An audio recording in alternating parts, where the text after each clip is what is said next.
Samolyotlar halokatga uchraganda voqea sabablarini fosh qiluvchi qora quti haqida hamma eshitgan.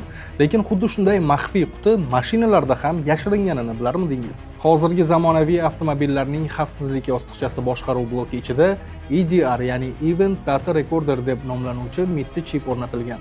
U tom ma'noda avtomobilning o'chmas xotirasi va sizning harakatingizni kuzatib turuvchi asosiy guvoh hisoblanadi. Tasavvur qiling, kutilmaganda avariya sodir bo'ldi. Aynan to'qnashuvgacha bo'lgan oxirgi 5 soniya vaqt ichida mashinada nimalar ro'y bergani EDR xotirasiga avtomatik ravishda oddiy odam o'chira olmaydigan qilib muhrlanadi. U juda muhim ma'lumotlarni millisoniya aniqlikda yozib oladi. Masalan, mashinaning haqiqiy tezligi qanday edi? Haydovchi tormozni bosdimi yoki adashib gazni ezib yubordimi? Dvigatel обороти va gaz pedali necha foiz bosilgan holatda turgan edi? Rul o'sha soniyada qaysi tomonga necha gradusga burilgan? Eng asosiysi, xavfsizlik kamari taqilganmidi yoki faqat zaglushka tiqib qo'yilganmidi? Avariyadan so'ng kimdir men sekin ketayotgandim yoki tormoz ishlamay qoldi deb voqeani o'z foydasiga o'zgartirib aytishi mumkin.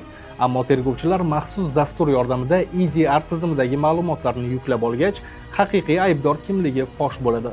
Mashinaning qora qutisini na aldab, na pora berib sotib olib bo'ladi. Bu ma'lumotni avval bilmagan bo'lsangiz, albatta bizga obuna bo'lib qo'ying. Profilda bundanda qiziqarli videolar mavjud.